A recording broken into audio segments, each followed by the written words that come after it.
Symptoms of Klinefelter syndrome widely vary from mild to severe.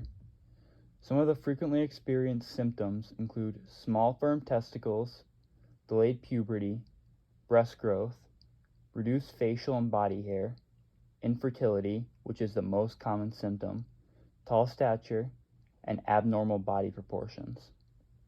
More severe symptoms include intellectual disability, distinctive facial features, skeletal abnormalities, poor coordination, severe speech difficulties, behavioral problems, heart defects, and teeth problems.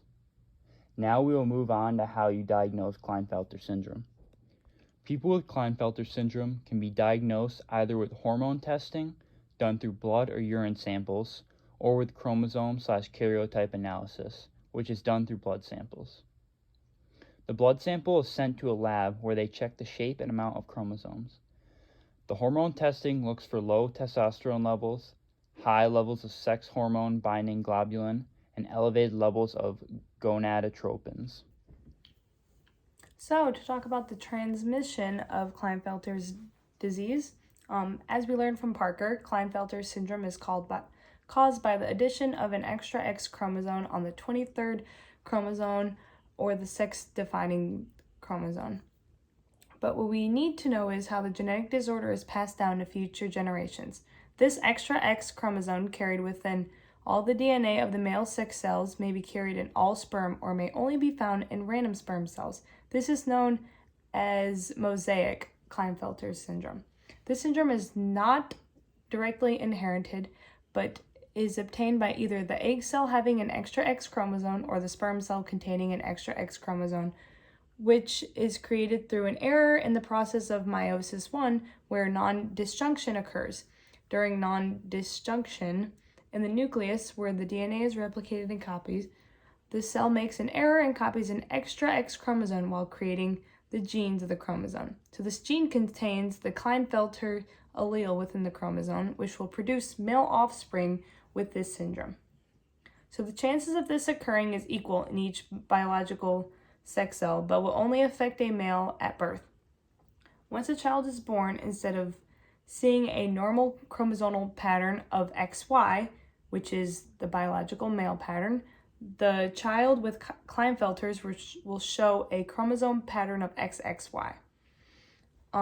So if we look at a pedigree of this, we can see that the mother here is a carrier of it, and then the male is not a carrier of it. And its offspring, as we can see, the female does not have the Klinefelter's gene. We can say that the male is affected by the Klinefelter's gene, as in the female parent up here, the ovum or the sex cell that was used during fertilization had 2 X chromosomes and it was just created with 2 X chromosomes. Okay, so the prognosis and treatment options. The prognosis of Klinefelter syndrome is that men who have this genetic disorder have a life expectancy as a normal male would, but other factors like other linked health issues may shorten the life expectancy by 1 to 2 years. These other conditions include, but are not limited to, problems with hormone glands, such as the pancreas, causing diabetes, infertility with sex hormone glands, heart disease, lung disease, and weak bones, also known as osteoporosis. Due to this stunted growth we see in men with this condition. So we see all these problems, especially with their stunted growth during the years of puberty. Men who have the syndrome live with the symptoms and biological changes that Parker mentioned and can be better prevented or lessened with early stage treatments. Some treatments are needed for the aspects of the syndrome, such as delayed speech, stunted muscle growth, and any other mental health issues. Physical therapy can help build muscle tissue that is not prominent due to the lack of testosterone during the puberty years. Speech therapy will help to construct fluency with sentence structure and words, and a psychiatrist will talk people through any related mental health issues, such as anxiety and depression related to the hardships of having the syndrome. These health problems won't solve these physical and mental inabilities, but the therapy received can help lessen the effects of having these problems as an adult.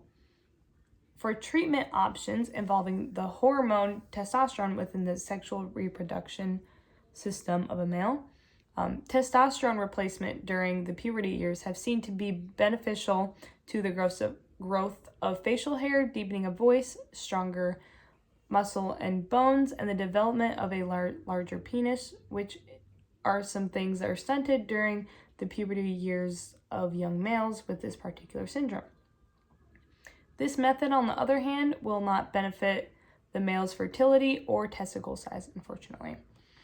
And just to dig deeper into different types of treatment for males who wish to be able to have children with this particular syndrome, which prevents them from not doing so, they might have a procedure done called intracytoplasmic sperm injection, also known as ICSI, which involves a medical professional taking a biopsy of one of their testicles, and a needle injects into the sperm from the biopsy directly into the egg for fertilization occur. So what they essentially do is they take a needle and they inject it to get some sperm that is produced from the male, and they take it and then they inject it inside of an egg for fertilization to occur within the woman. So I hope that was helpful.